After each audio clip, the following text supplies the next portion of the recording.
for you, they're gonna allow you to rest. Umuwi ka kaya? Huwag pa kalat-kalat sa daan. Lalo na't di mo ako kasama. Eh di magpagaling ka na so you can be with me.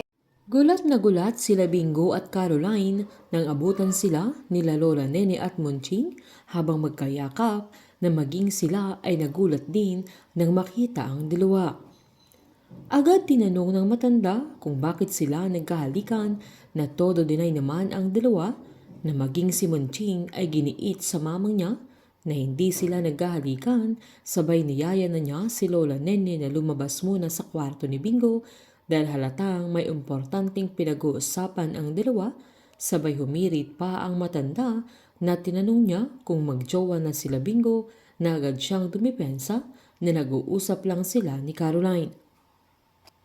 Agad namang pumunta si Jersey sa bahay nila Bingo nang malaman niya ang nangyari sa kanila ni Caroline na saktong nakita ng isa sa kasama nila sa compound na ganyang pinaalam sa GC nila kaya giniit nila Tara na si Caroline yung nasa larawan dahil sa pananamit ni Jersey na ginaya niya ang kaibigan niya. Sabay giniit naman ni Cory na siguradong kay Bingo na naman ang punta ng dalaga na umangal pa si Tara na kailangan nilang igalaw ang baso na hindi naman makapagsalita si Boji dahil nagsiselos ito.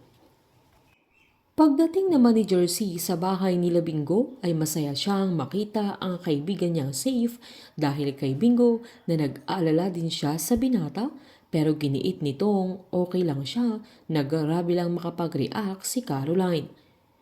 Tinanong pa ni Lola Nene kung ganun talaga ang pormahan ng mayayaman na pareho sila ng outfit na agad namang nagpalusot si Jersey na twinning lang silang dalawa na pabirong sinabi ni Monching na kambal-kambalan na gusto nila ay magkakamukha sila. Sabay nagpasalamat si Jersey kay Bingo dahil kung hindi dahil sa kanya ay siguradong napahamak na din ang kaibigan niya. Nang magpapaalam na sila Caroline ay binilin niya kay Bingo na kailangan niyang magpahinga na agad namang giniit ng binata na wag na niyang alalahanin. Sabay binilin din niyang paakyatin nila ang security nila bago sila bumaba para sigurado siyang ligtas silang dalawa. Habang inaantay naman ni Snoop si Irene sa may break time area nila sa resto, na agad niyang tinext ang nanay niya na magpapadala na siya agad ng pera kapag nakasingil siya. Sabay tinext din niya si Irene na magbayad na siya ng 5K. Nasakto namang kalalabas lang niya sa kusina na nagulat siya nang makita na naman niya si Snoop sa mga sandaling niyan. Agad sinabi ni Snoop na huwag siyang aalis at huwag siyang mahihimatay kapag sinisingil niya ito.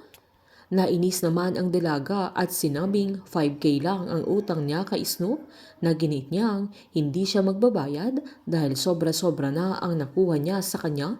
Na kinagulat ni Snoop at tinanong niya kung paano nangyari at kung kailan. Hindi masabi ni Irene na pwedeng may nangyari sa kanila noong nalasing sila at maaaring buntis siya. Dahil sa nainis na ito kay Snoop na alam niyang hindi siya titigilan nito ay agad niyang binayaran ang 5K na utang niya sa binata. Sa pagbubuntis kaya ni Irene ang magiging susi para maging responsable na siya sa lahat ng responsibilidad niya at ito kaya ang magiging dahilan na magbabago na siya at mababago na rin ang pananaw niya sa buhay niya.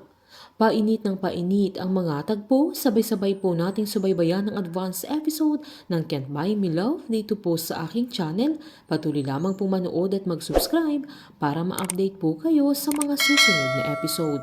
Marami pong salamat.